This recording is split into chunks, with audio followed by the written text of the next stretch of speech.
Good afternoon and a very warm welcome to this, our third in a series of special live webinars from Zero Waste Scotland on behalf of the Scottish Government, which are all centred around the Circular Economy Bill and Circular Economy Route Map consultations, which are live just at the moment. So my name's Andrew Pankhurst. I work in the communications team here at Zero Waste Scotland. And today, this is the third in a series of webinars. Today's is going to be specifically looking at the topic of reducing food waste in the context of those two consultations. So we're also looking more broadly at the consultations in an overarching sense, which are all around delivering the circular economy for Scotland. And in addition to sort of explaining some of that, we'll be taking your questions live and putting them to our panel of experts here. So as I mentioned, we have two complementary consultations that are currently live. So the first is proposals for a circular economy bill, and the second is called Delivering the Circular Economy, a Route Map to 2025 and Beyond, and both of which are open for responses until the 22nd of August. Now, we're calling this series of webinars and all of our kind of communications around the two consultations Living Circular. Because essentially that is what the proposals are all about. It's about making that shift to a more circular way of living. So what I'm going to do first up is just introduce our panel of guest speakers. Today they're going to be discussing the kind of scope of the consultations and specifically how they relate to reducing food waste, as well as answering questions from members of the public. So I'll start by just letting the panel members introduce themselves. If I start with you, Campbell, could you just introduce yourself, where you're from and what your area of expertise in this field is? Thanks, Andrew. Hi, I'm Campbell Reid from Zero Waste Scotland. I am a research analyst here. I support the delivery team around data and understanding how we measure food waste. And I've also been supporting Scottish Government in developing the consultation text for the route map, and also the upcoming update to the Food Waste Reduction Action Plan. Nice one. Thanks, Campbell. Thanks for being with us. I'm going to go to my other Zero Waste Scotland colleague next as well. Jerry, if you could just give us a bit of an introduction. Yeah, sure. Hi, I'm Jerry Boyle. I'm a partner here at Zero Waste Scotland, working in the Food Systems and Bioeconomy team, supporting businesses to reduce their food waste. Cool. And next we'll come to Ian, if you want to introduce yourself. Good afternoon, Andrew. Good afternoon, everyone. Ian Clooney, work with the Food and Drink Federation Scotland, delivering on the Scotland Food and Drink Net Zero Partnership Agreement commitment, I beg your pardon.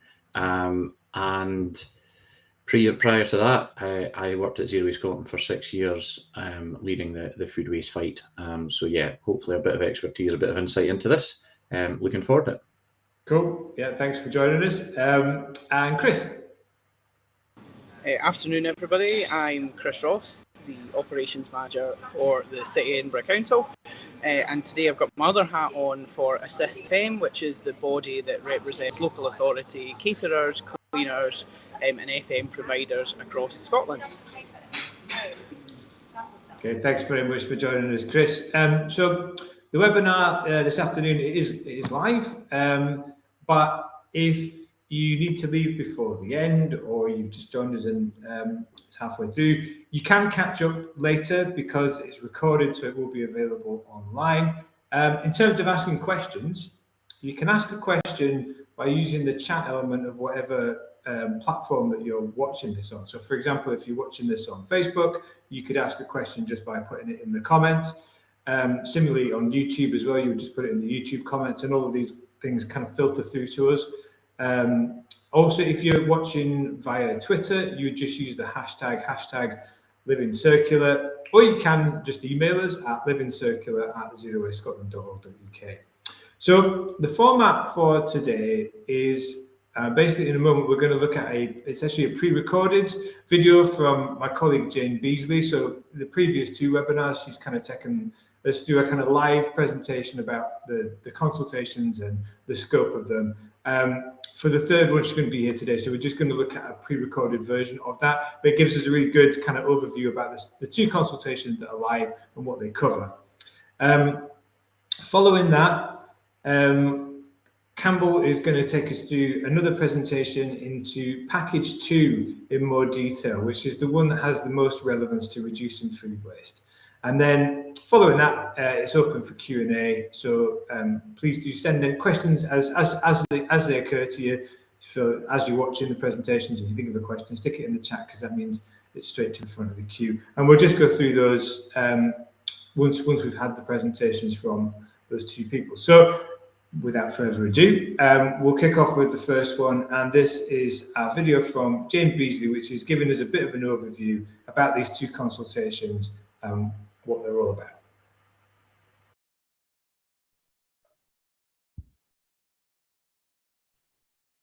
Welcome to our lunchtime webinar series, where we are focusing on specific areas or themes within the route map and the Circular Economy Bill. So I'm going to start by giving you a quick overview of the consultation documents and providing some context on the discussions that we're having at the moment. So the route map and the Circular Economy Bill, they're very much complementary consultations. So they're designed to help us move from a take, make and dispose model to a much more circular way of living, keeping materials in use for longer. The need to really speed up and make more progress in changing how we do things is very apparent, and it's becoming much more pressing in recent years. So we're aware that around 4/5 of Scotland's carbon footprint comes from the products and services that we manufacture, that we use, and then we throw away. In addition, we recognise that 90% of global biodiversity loss and water stress is caused by resource extraction and processing. Therefore, we need to act. And whilst progress has been made in this space, we need to do more and at speed. Looking first at the route map, this document very much sets out how we intend to deliver our system-wide comprehensive visions for Scotland's circular economy.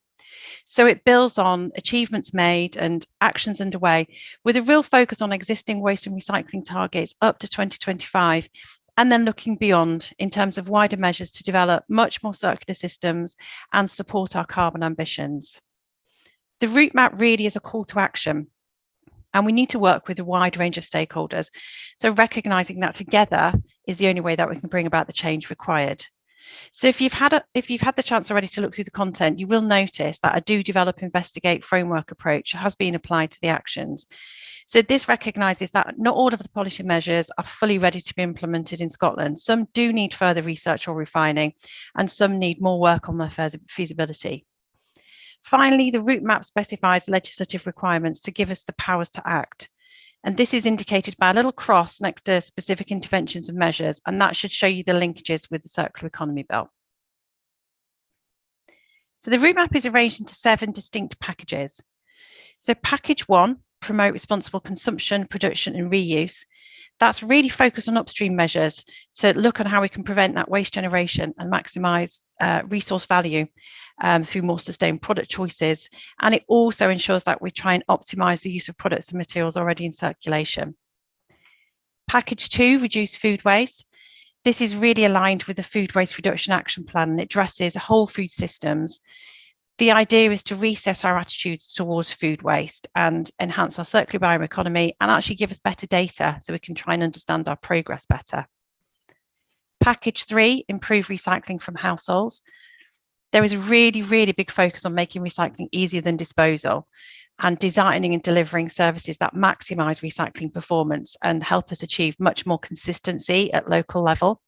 It's really about sharing best practice and supporting local authorities, and then also embedding decisions about recycling in the design and sale of products, and making sure that we've got transparency and can generate much more confidence in the recycling process. Package 4, improve recycling from commercial businesses. This is focused on looking at the commercial waste data that we have and making improvements in that space, providing incentives for commercial businesses to really focus on how they can increase reuse and recycling, and supporting investment in commercial waste collection services and tackling waste crime. Package 5, embed circular construction practices. So there's been a significant focus on reuse and embodied carbon. And the idea is that we can try and improve the collaboration between government, industry and stakeholders. That's there, but it needs to be optimised. Look at how we can incentivise sustainable construction practices, bringing forward best practice across all areas, and really improve our understanding of how and where waste is generated. Package 6, minimise the impact of disposal. So this is about helping manage materials in the right way, encouraging innovation while maintaining stability, and exploring the scope of a much more targeted approach to the Scottish landfill tax. And package 7 is cross-cutting measures. So this includes strategic interventions, which includes the circular economy strategy, monitoring framework and targets, research, data and evidence. So supporting a programme of research in 2022, 2023, specifically on behavioural change, fiscal incentives, material-specific priorities, those type of things. Sustainable procurement, recognising the important role that procurement can play in delivering much more sustainable and circular practices. And skills and training, with a real focus on greater uptake in green skills and the opportunities that this can present. So moving on to the Circular Economy Bill. So whilst the route map identifies a range of potential interventions and sets that clear direction of travel for the next 5 to 10 years, the bill consultation includes a number of primary legislative provisions that will help deliver some of the interventions explored in the route map, but also extends into other areas as well. So the programme for government in 21-22 included a commitment to bring forward a circular economy bill. And the idea is to really help facilitate the development of an economy which reduces demand for raw materials and designs products to last as long as possible, encouraging reuse, repair and recycling along the way. So this consultation builds on previous measures, but also introduces a range of new proposals, which includes, but is not exclusively, legislative provisions to help deliver the route map. So looking at the focus of the Circular Economy Bill, so the content of the bill does go beyond just the route map, and it's split into 4 main sections. So strategic interventions, they look at the circular economy strategy obligations and look at strategy targets and see how useful they can be. Reduce and reuse, these include measures to ban the destruction of unsold durable goods and also bring in environmental charging for single-use items and mandatory reporting of waste and surplus. Recycle, this is focused on strengthening the approach to the Household Recycling Charter, looking at targets to support recycling performance, duty of care for households and business recycling collection zoning, and littering and improving enforcement. This is littering from vehicles and seizure of vehicles involved in waste crime. So just looking at this illustration, don't worry if it's tricky to read the content clearly. So this diagram does feature in both the route map and the Circular Economy Bill documents, but it is a useful illustration to really present a snapshot of what's in train and what's being proposed in this space. And it is a snapshot. It doesn't cover everything that's in either the route map or the Circular Economy Bill, but it draws out some key elements. There are a couple of things to think about. So firstly, single measures really are not enough. It's the interactions between the packages and between the different measures that are important to drive change. The other thing is there's a significant amount of activity taking place up to 2025. And there's a real mix of measures. Some are enabling, some are direct interventions, and in particular, there's significant work packages already underway for 22 and 23. So finally, these consultations are just the start of what we believe to be a national conversation in this space. We have made strong progress in reducing emissions in the waste and resources sector over the last 20 years, and we have taken significant strides in our efforts to tackle Scotland's throwaway culture and promote recycling. The bill will increase the levers we have available to us, and the route map sets out the actions to really accelerate progress. We do recognise that the circular economy and waste policy is a really complex landscape, and we need both legislative and non-legislative measures, and this hopefully is reflected in both the consultation documents. So we need you now to share with us your views to ensure that we can continue to work together and make the progress that we know we need to do to live more sustainably and protect our resources and our wider environment.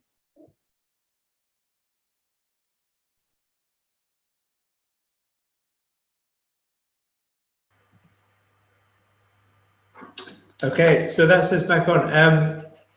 So that's a good overview, really, of the sort of general policy background to all this. And obviously, today's session is honing in from that general picture to look more specifically at food waste, and we're going to hear from Campbell on that in a minute. We've got quite a lot of questions coming in, though, throughout that, actually, which is good to see. So very much encourage anybody else watching that has a question to stick them in the chat, because we'll try and get through them all.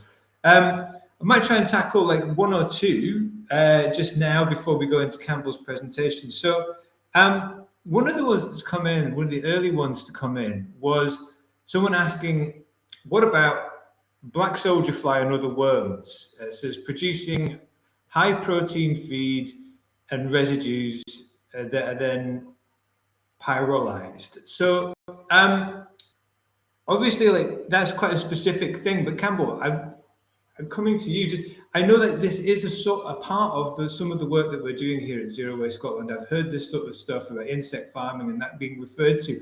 I don't know if you are best equipped of all of us to kind of give a little bit of a sense of how that fits into our wider work around food systems and the bioeconomy. Sure, Andrew, thank you. Yes, it is an interesting question.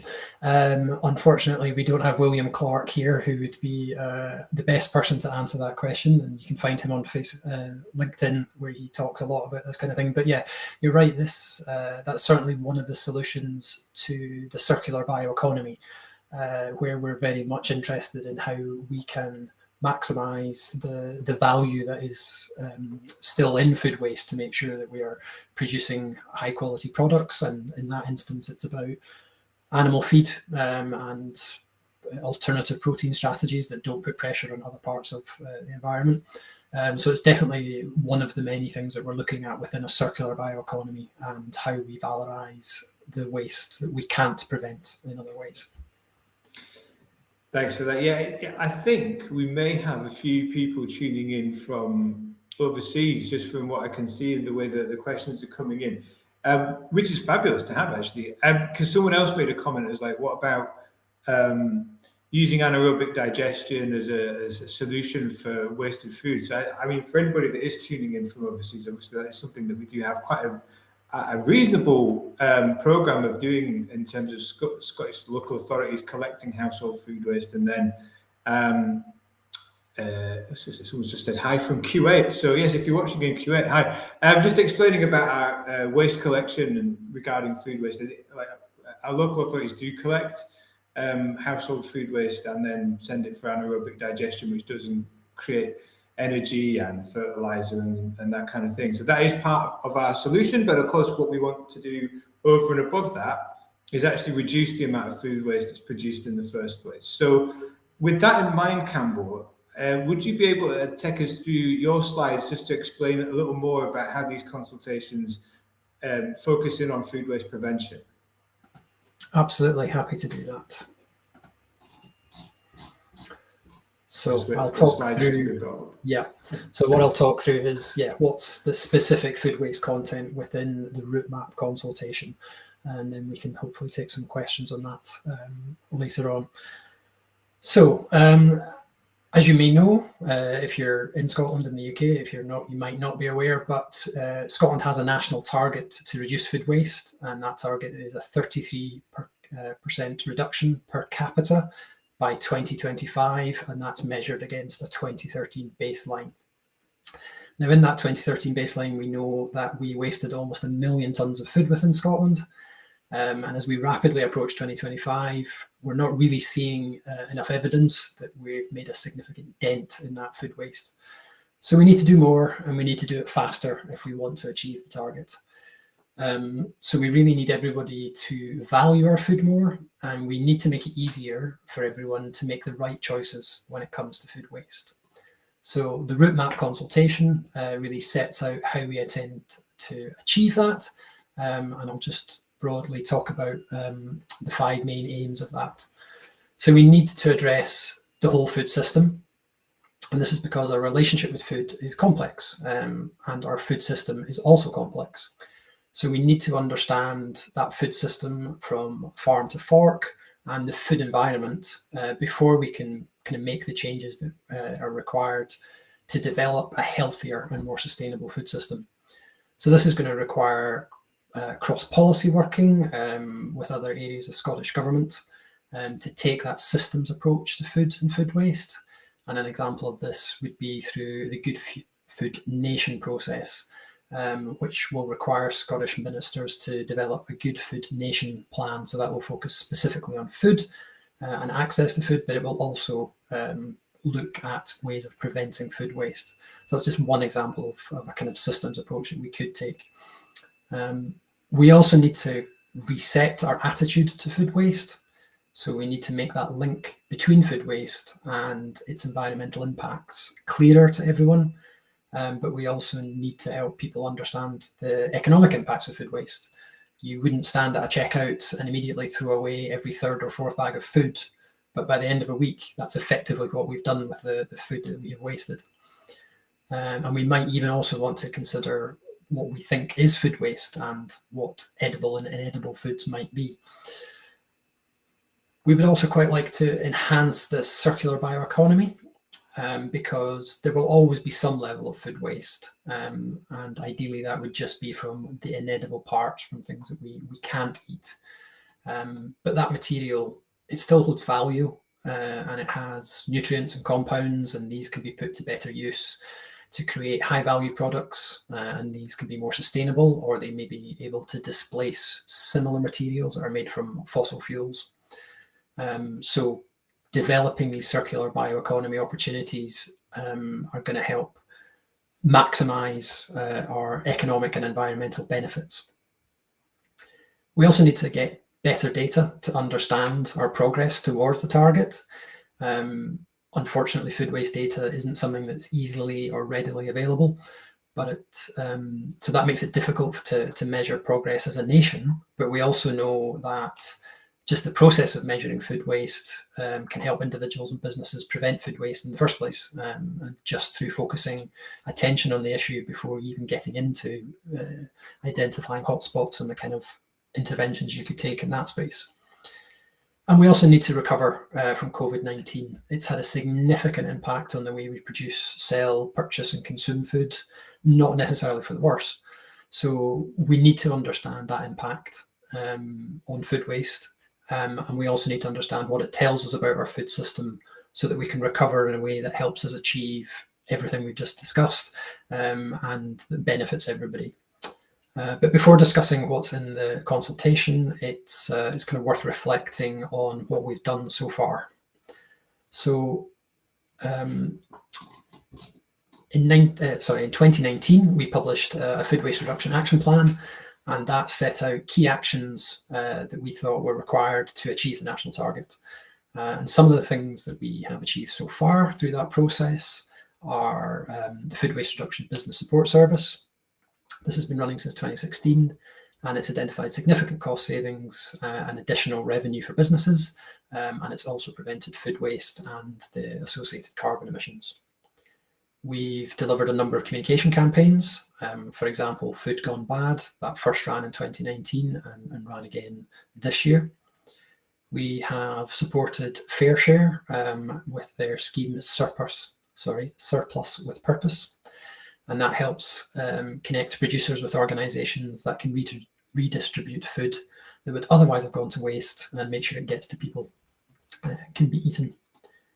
We've worked with NHS Scotland to tackle food waste in healthcare settings by identifying data gaps and supporting regional health boards develop action plans to prevent food waste across the whole of the healthcare food system. And we're also signatories to CURTL 2025, which is a UK-wide voluntary agreement that brings together businesses and organisations who are involved in the food system to identify ways to reduce food waste. This also has a target attached to it of a 20% reduction by 2025. So our involvement in that gives us access to UK data, but also to working groups of key stakeholders who are working together to develop solutions to food waste. And we still have plenty of ongoing work that's informed by the Food Waste Reduction Action Plan, and we'll continue to deliver against those actions. But as I've already said, we recognise that we need to do more and we need to do it faster if we're going to achieve that target.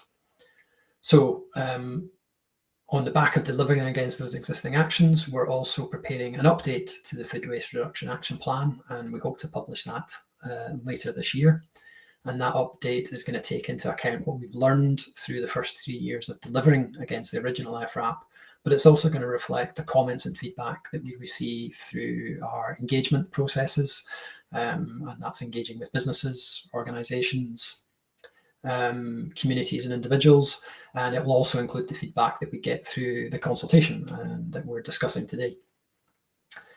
So RAP have relaunched the Courtauld Agreement, and it is now called Courtauld Commitment 2030, and that kind of extends the commitment beyond 2025 deadline. So we're renewing our relationship with that commitment, and that will allow us to continue to collaborate and influence at a UK level through the working groups and the other activities that are delivered through that programme.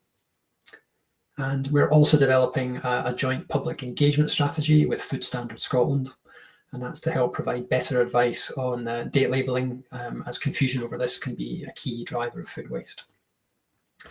So the consultation sets out specific areas where we think we need to develop new actions to accelerate our progress towards the target. So I'll now talk a little bit about what's actually proposed within the consultation.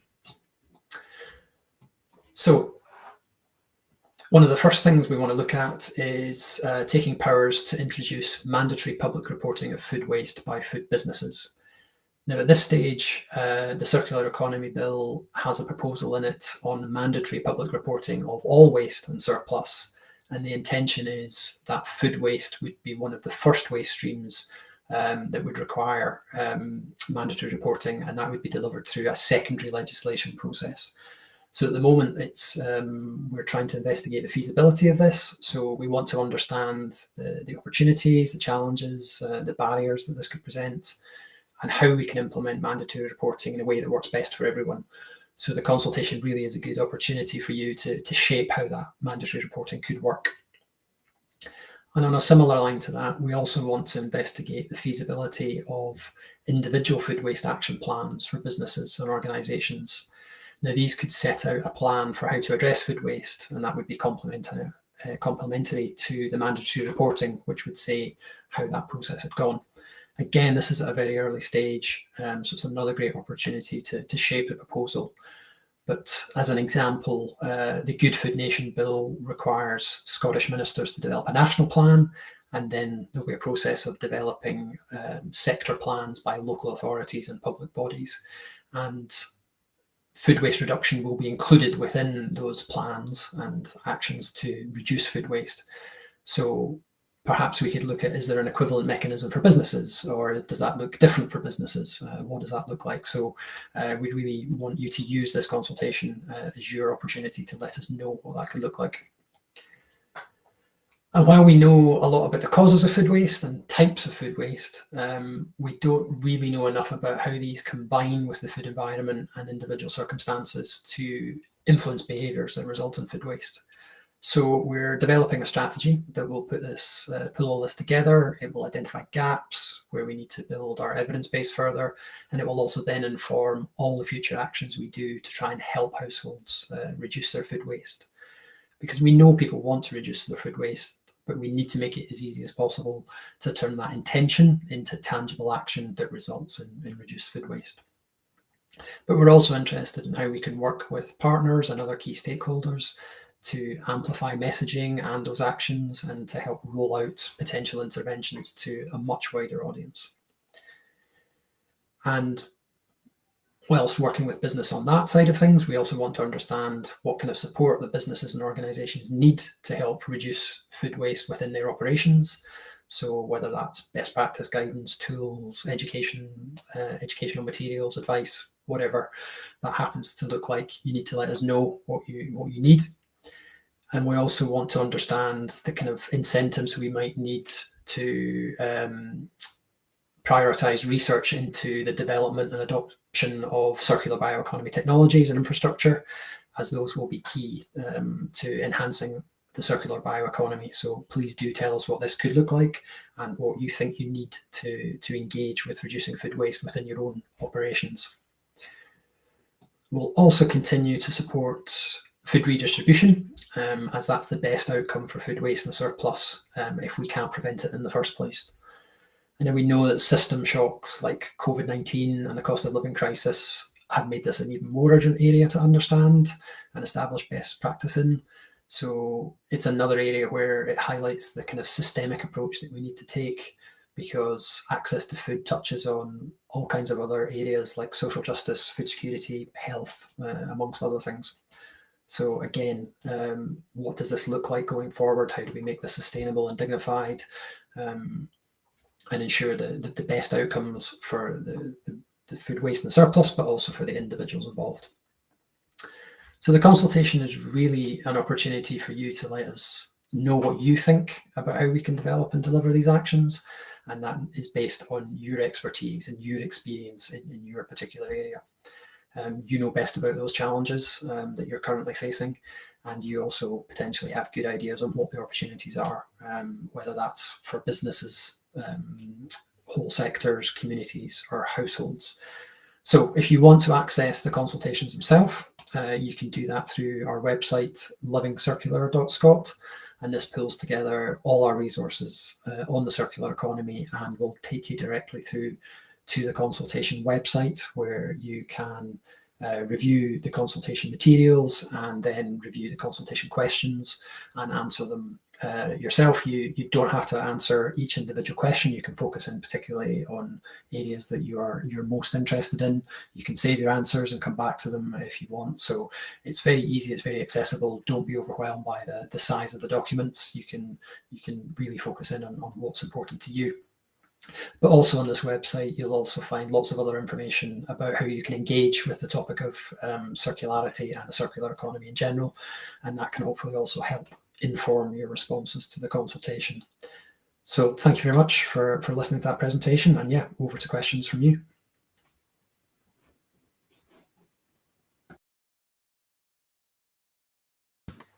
Thanks for that, Campbell. That's great. Really good overview there. I'm going to come back to you in a sec with a question specifically about the consultations, but I do want to acknowledge we've actually got some really amazing spread of people tuning in from all over. So just wanted to kind of people saying hello in the chat. I'm going to say hello back, but we've got Cameron in Spain who says hello. Thanks for tuning in. Liliana in Lisbon, Portugal. Thanks for watching. Ivan in Australia. Hi, Ivan. We've got Omid in Iran, east of Kurdistan, he says, Fatima in Kuwait. So amazing to have such an international interest in what we're doing here. And obviously, equally as welcome, and thanks for tuning in from all the people from Scotland, got North Lanarkshire, red places. So thanks for that too. So it's great to see there's an interest in what we're doing here. In terms of the consultation for people that actually want to fill it in and give a response, Campbell, there's two here. Which is more important, or if you're interested in food waste prevention, are they both of equal importance, but in different ways? Yeah, it's a good question, and they are quite hefty documents, as we've also said. So there's a lot to take in there. They are different. They have different purposes. So the route map is a strategic document, and that's full of the actions and the measures that we need to speed up progress. So if there's specific things you think we should be doing around food waste, that's probably the best place to comment with specific actions and interventions that you'd like to see happening. But the circular economy bill is around the kind of primary legislative requirements we need. So you might also have views on what the legislative landscape should look like to help enable those actions that the route map then discusses.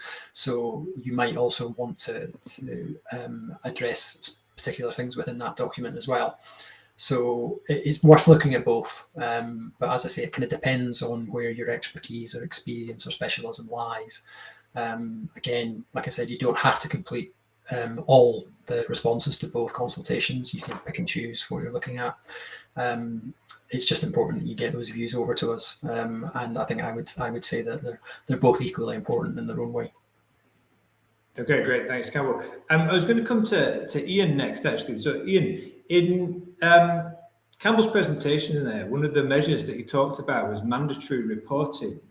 And I just wanted to ask, why is it being proposed to make food waste and surplus a mandatory reporting requirement? Like, why is that important, and how does that contribute to our overall end goal of reducing food waste? Great question. It's incredibly important because we are data poor. So the food waste fight for a number of years has been data poor. There are big yawning gaps in our data. We have quite concise and relatively good levels in small pockets across the supply chain, but across the whole piece, Andrew, we're really limited. So it's very difficult to make quality decisions based on limited data. You're not making a well-informed, or as well as it could be informed decision. So by improving that data, it gives the ability for all actors across the supply chain, whether it be government, whether it be Zero Waste Scotland, whether it be businesses themselves, if they've got a really good handle on the data and the size of the prize, the size of opportunity for them, then we can all make better informed decisions. Worth saying about mandatory reporting that and the Scottish landscape is that businesses across Scotland are predominantly SME, small to medium enterprises. So they are small businesses. That's what makes up the Scotland food and drink sector. So I think it's really important that we all, as many people, interact with the consultation as possible. It gives us the opportunity to feedback some of those challenges that Campbell was talking about. So what is proportionate for my business? What's proportionate for different parts of the supply chain? Because blanket approach of saying everybody needs to report on their food waste, for instance, is not proportionate. It needs to be the correct push to give us the correct data. So to give everybody the correct data from business through to government, but also that the businesses can cope with that. Because again, as Campbell touched on, any legislation right now is a challenge because they are dealing with the fallout from COVID. They are dealing with the fallout from the Brexit situation. They're dealing with the fallout from the Ukrainian crisis that we're faced with energy price increasing. So again, it's really important that anybody that has the opportunity to interact with the consultation does so, and it allows that legislation to move forward in the right manner. I mean, obviously it's a very broad brush question, but how do you feel that businesses would feel about having to report on their food waste? Because there's quite a lot of requirements that come in year on year, carry bag charging, or obviously DRS is coming, all these measures that are contributing to the amount of things that businesses have to do. But at the same time, I feel like they know customers want them to be environmentally responsible. So I'm just wondering, where do you feel like the seesaw levels out with these kind of things? Do you think people are kind of like, well, I don't really want to do it, but I can see why we need to? Or do you feel like the sector is going to embrace this? I'm just trying to get a gauge as to where the businesses of Scotland's heads are at on this stuff, you know? Sure. Their heads are probably still challenged with what I just said, about COVID, Brexit, and Ukraine. But the bottom line is that they understand that the drive towards net zero, the world has targets, Scotland has targets. They have their targets themselves. The industry, the food and drink industry, fully understands, and through a number of documents, there's a number of really strong trade bodies, Scottish Whisky Association, QMS, and others who have got net zero plans, and food waste is part of that. Food waste reduction is part of that. So I think trade bodies have developed, sector and industry, we've developed massively over the last 3 to 4 years, Andrew. We've really progressed. If we were having this conversation, which we did 3 or 4 years ago, it was a different landscape. Right now, everybody understands that the drive and the journey towards net zero, food and drink businesses are not going to achieve net zero without tackling food waste. There isn't a business I can think of that's not going to be part of their net zero challenge. So I think right now their heads are in a better place, but I come back to the word proportionate. We need to get that proportionality correct. So businesses say, I can see why you're asking me to do it to this level, not a blanket, a full audit every month, or a full reporting structure that requires is onerous. So it's that proportionality, but that's where the consultation comes in, the ability to feedback and the ability to manage and shape legislation. The consultation gives the industry and all actors an opportunity to say, actually, this is the right thing to do. This is how you should implement this. And government tend to listen. Hopefully they will on this occasion. Yeah, I mean, it's worth saying as well, people have until the 22nd of August if they do want to make those contributions to the consultation, as Ian's advocating there. Please do so by the 22nd of August. So we've got quite a bit of time yet, but there is a time limit on it. Okay, couple more people saying hello from far-flung places of the world. Alexandria in Hungary, hello, and Dr. Gamithiri from Australia, hello to you as well. Okay, I'm going to ask Chris a question now. There's one comment here, just kind of relates more to that public sector type context. In terms of food waste action plans, which Campbell again referenced in that presentation, and their feasibility, what do you think of the proposal for that in terms of the public sector contents? Like, do you think voluntary or mandatory individual food waste action plans for businesses could be effective in terms of fighting food waste?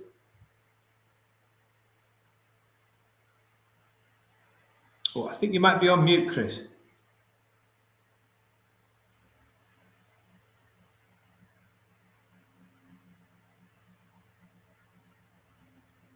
Can anyone else hear Chris? No. Okay. Well, I'll tell you what, Chris. I'll come back to you in a minute and see if the sound's working again. What I'll do, loads of questions coming in. I'm going to go through some of those. So, actually, we've got quite an active poster, Chris, who's posted lots of things. So I'm going to try and kind of cover some of those off and just skipping through the chat here. So Chris has made a few things that, like, some of them are comments and some of them are questions, but I'm just kind of going to go through some of them. So one that's more of a comment is saying using local community bridge builders is a good way to engage people. It's more achievable than the top-down model, which is an interesting comment, actually, because it's something that Zero Waste Scotland has done some stuff with in the past. We used to have quite a large volunteer program, which was about like facilitating food waste promotion or like skills building in a kind of face-to-face, peer-to-peer capacity. It was really good, really successful. It's maybe something that we could look at doing again in future. We made the comment about using food waste into a digester to make electricity, which I referred to earlier, which is something that we are doing. Made a comment that's a good idea to make land ownership and stewardship accessible to community groups. That is something that happens in Scotland, and actually I'm aware that quite a few community groups through Scotland's Climate Challenge Fund, which it actually is an initiative that I think is in transition at the moment, but is managed by the Scottish Government to make money available to community organisations to do a wide range of like environmentally beneficial programmes and activities, but quite a few seem to have bought or done a community buyout of local land and turned that into a space to grow food, but also they're doing kind of composting projects using food waste and stuff like that. So there is some interesting stuff happening in that area in Scotland, Chris. We could maybe try and send you some links to some more information about that. But if you Google Climate Challenge Fund, I think there is still information online about the projects they've supported, which has included quite a lot of that sort of stuff. He makes the point that circular economies need to include residents, otherwise it's still top down, and I think that's quite a good point. I suppose a lot of the consultation stuff that we're looking at is quite top down because it's a government consultation, so government naturally does that kind of top down engagement, but it's interesting to see people advocating for a more grassroots level of engagement with people, and I do think that's effective when it comes to stuff like food waste, because one of the things, my role in Zero Waste Scotland is about communicating to individuals on food waste, and one of the things I find very difficult about that is you can do kind of mass level communication, but how do you actually reach people in their homes when they're sort of actually cooking and making these decisions about what to do with food? It's quite difficult, and that community face-to-face engagement method is actually much more effective. It's just more difficult to do on a mass scale, but interesting to see people advocating for that in the comments. And I think there was just one further one from, which is a really good question, which I wanted to come on to, and it's one maybe that Jerry, you could pick up, because I know that you kind of work across both spectrums of this, but the question that Chris asked that was like a really direct question is, does commerce or domestic create the most food waste? Thanks, Andrew. Yeah, I saw that coming in, and we know that, well, we on this call know that it's domestically a residence, 2/3 of the waste is from the home. So we have to, we have to reach people for every opportunity, whether it's at business or at home. And you talked about that communications challenge. We have to have a two-pronged attack almost to get it at business, get them at the home, and we are, working on that kind of communication strategy, the behaviour change strategy with people at home to find out how they plan, shop, store, prepare their food, and work on how we can change those behaviours. So that strategy is going well. It's not going to have all the answers, and as I see Chris put in the chat as well, like circular bioeconomy. I mean, what does that mean to me at home? And we are all very familiar with that terminology, but any of the communications, any of the awareness campaigns that we do put out, we have to be very conscious of the language and make sure it registers with those at home, so we can start making a dent in some of those figures. Yeah, absolutely. But I mean, I suppose, like, we said 2/3 is from the household, and we know that's a huge challenge and a huge mountain to climb. But it is important to acknowledge that, like, there's significant advances that we can make in the commercial sector, isn't there? And I mean, I know that's kind of where your work mostly lies. Could you just take us through like what business support is actually available for, like, say, organisations that, like, where we really want to reduce our food waste, but we're not really sure where to start? You could take us through what kind of support is available through the programs that you work on. Yeah, sure. I mean, we have the as Campbell mentioned, the food waste reduction business support. Now that we're trying to take a more strategic approach with that, and targeting higher impact businesses. So not only so we can shift that dial a wee bit more, but that kind of approach will allow us to tap into some of their resources and their sectoral influence that they command, and get that vital peer-to-peer support. And this support service will work with these businesses, and we'll design pilot projects, like behaviour change pilot projects, to prove some of the efficacy of interventions, ensuring that the tools, the guidance, case studies, and the lessons learned are scalable and transferable to any business. So then it's all about disseminating that good work that we have done through the food waste reduction business support service.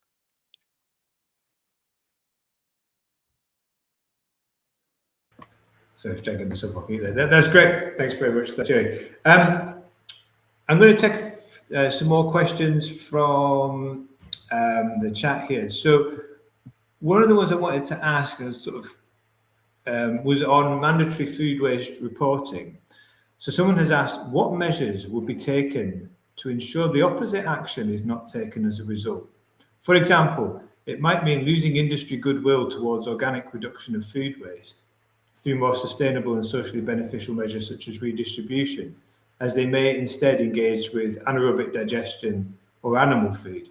Similarly, is there a consideration to actually reducing transparency within the sector towards food waste management? I'm going to just throw that one open to the panel, really, because it seems to kind of in some ways touches everybody's area of expertise, but I don't know. Ian, what do you think about that? Very, very good question.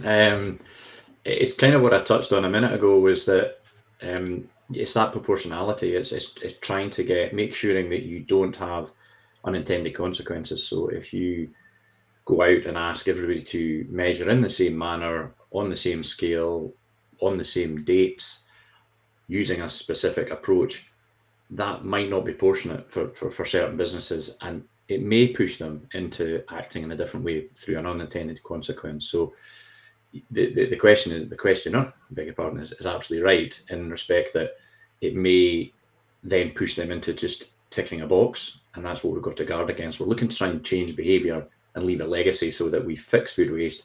We don't fix it short term, we fix it long term, and we move towards net zero, and we move towards that food waste reduction target that we all are seeking to achieve. And I think it's really important that it comes back to engaging with consultation, and also Zero Waste Scotland and Scottish Government engaging with industry to sell the benefits, to be honest, Andrew, to sell the benefits through your help with the communication team, sell the benefits of why should I be doing this. So yes, there's legislation coming, so there's that clear stick, but the requirement has to be some carrots. There has to be, why am I doing this? It reduces your food waste, and makes your business economically sustainable, and makes it environmentally more sustainable. So it ticks those boxes, but we've got to be careful. I'm focusing on the word proportionate, but I think that's the strongest word for me, is that if we get it right, then it ticks the boxes. It allows government to get the data, it allows Zero Waste Scotland to get the data, it allows industry to move forward and achieve its goals. But it doesn't seem as it's another thing I've got to do, it's another piece of legislation, so therefore I've got to guard against those unintended consequences. But I'm sure some of the other guys might have some thoughts on it as well. Well, what I was going to ask actually is, Campbell, I mean, it feels like hidden behind that question, or like contained within it anyway, is an acknowledgement of the kind of the food waste hierarchy, or the general waste hierarchy, but specifically, and that's why they're sort of saying, well, actually, an unintended negative consequence could be food going to AD rather than redistribution. I just wondered if you can sort of touch on that from a kind of hierarchical point of view, and the importance of engendering a better understanding of that. It's like, this is the sort of order in which we would prefer things to happen to minimize the environmental impact of things. So that's why why is redistribution better than AD, for example? I don't know if you could just touch on that. Yeah, absolutely. No, it's, I was wondering if the person asking the question was worried that we would only be asking people to report on ED or feed, for instance. But the way the legislation is phrased in the Circular Economy Bill is food waste and surplus. So that the surplus bit would, we're interested in all materials, whether you class it as food waste or not. And there's a debate around that, but it's about material. Yeah, food that could be consumed by people. So you talk about the hierarchy. The best environmental outcome and the way to reduce pressure on the system is to prevent food waste and unnecessary production of food. But if we can't do that, then the next best option is to redistribute that food to humans for consumption. So that's what, when we talk about redistribution, that's what we mean. And typically, or there's certainly stuff in the media about supermarkets taking food that is close to sell by date, things like that, and giving it to redistribution charities, and that then being distributed to people who need food. There's a wider question about the sustainability of that and what that should look like, and getting locked into particular actions and behaviours, which we need to address. But redistribution of food that is perfectly good to eat is something that we should be prioritizing, because regardless of what happens to it after, if it doesn't get consumed, it has a worse outcome than as if it was consumed. So that's why we always talk about redistribution being the number one thing that we can do with it if we can't prevent it. Then we're looking at sending it to animal feed as the one slightly below that, and we should prioritize humans over animals. But if we can't send it to humans, we should send it to animal feed, because that reduces pressure on land use and other types of materials, soy being a very topical one around, that have high carbon impacts and other environmental impacts to generate the animal feed. So if you've got material there that can be used as animal feed, use that to knock things out of the supply chain. Then we're looking at the bioeconomy, as can we extract value from the material? So can we produce other materials from that can also displace fossil fuels? So that's another better outcome. Then the minimum that we would want to happen is anaerobic digestion, but we should also be thinking of that as a last resort. And we're looking at cascading technologies where you can extract value from the waste before it goes to AD, rather than just going straight to AD. So everything we would be saying to businesses and we would set the reporting up in a way that it wasn't just AD, just tells about your AD. We want to know what the destinations for all your food, because that also gives us the opportunity to track. So if we see a sudden shift in nothing's going to redistribution and everything's now going to AD, we would be able to go in and intervene. So correct, the system needs to be set up in the right way, and yes, we need to help people understand that kind of hierarchy needs, and AD should be the very minimum that we are thinking. Incineration and landfill are the very worst outcomes that we could have for food waste, and we should be avoiding them at all costs.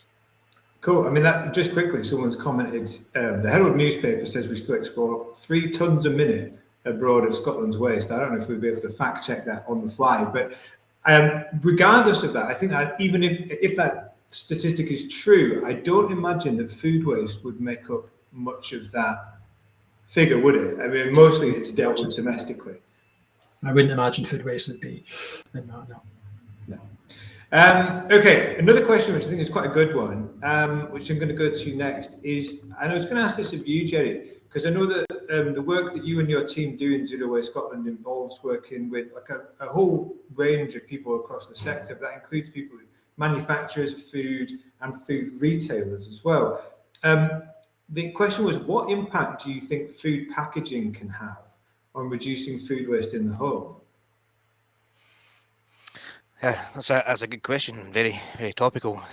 Food packaging often comes up in any of our conversations as manufacturers and retailers are trying to establish what is the right packaging to use. Yes, food waste can be prevented by some packaging. The cucumber is always one that's been used. If you wrap a cucumber, it lasts a lot longer than it did before. But I think I think we can give guidance on storage at home. As far as a manufacturer and a retailer, we're trying to get away from packaging, because that just starts another waste stream that we have to think about. So we don't want too many waste streams. It's about minimizing the packaging and make sure that the efficacy of the packaging actually adds value to the product. And by value, I mean it makes it last longer. Cool, thanks, Jerry. The team behind the scenes are messaging me that Herald report as we speak. So it looks like that's from 2020. It was reported that it's three tons a minute. The other question that came in there was around the stuff we were discussing around the difficulties of shifting behaviours, especially with the 70% of food waste that comes from households. It says, do you think taking a segmented approach, or do you take a segmented approach to reaching the target audience? And if yes, who is the main target? So I suppose one that I could address to a certain extent from the communication side. And yeah, we do segment our target audiences. I suppose we're constantly searching for better and more accurate segmentations, because some of the stuff that we're working with has been done, I don't know, a couple of years back, or it's been done in such a way that it's been segmented for reasons other than used for use for communication. So sometimes you find there are gaps there and you have to assume a certain amount. But I think the problem is it's just so across the board. Like such a huge volume of food waste comes from households that your main target might differ depending on what it is you're wanting to talk about. So, for example, if you're doing a campaign around the amount of waste that comes from, I don't know, takeaways or something like that, then you might be targeting a certain demographic, or you might say, actually, we just want to do a campaign that focuses on busy families because we've identified that actually they're a high generator of food waste because you've got fussy children eaters, or like the people that are kind of busy lifestyles where plans change and things that you've bought to put in the fridge and thought you would eat later in the week, and then all of a sudden you're out and it's not going to happen. So we do take a segmented approach to communications, but the problem with that is that it's such a huge problem that it's not that you can say, oh, well, actually 40% of the problem is sitting here. Unfortunately, like it's just so across the board in terms of every household up and down the land creates food waste, that you tend to use segmentation as a way of refining your message and making it more effective, rather than saying, well, we're going to use segmentation so we can hit the biggest chunk of the problem. So I don't know if anybody else wants to come in on that, Campbell. I know that we've been looking at like further segmentation as part of the behaviour change strategy work that we're doing at the moment, but I don't know if there's anything you want to comment in on that in terms of the effectiveness of that, or how we might use that more broadly in a fight against food waste. Yeah, and that's going to be a key component of the strategy that we're talking about developing, is what is the right level of segmentation. And I think you're right to say that it will vary depending on what we're trying to do. So that's what I meant when I talked about we know what types of food are wasted, and we know some of the causes within the house. So as Jenny mentioned, it's your purchasing habits, it's your storage habits, your preparation, and what you do with leftovers, all that kind of stuff. But it's kind of putting that jigsaw puzzle together to understand within a particular household what are the factors that result in in food waste, and are there larger, can you roll it up to a larger group to say, if we send this messaging and this support and these materials targeted at that group, that will reduce food waste within that group. And to go back to Ian's phrase of proportionality, of we've got to balance up, fine, it'd be great to do it on a household by household basis. That would maximize success, right? But it would cost too much.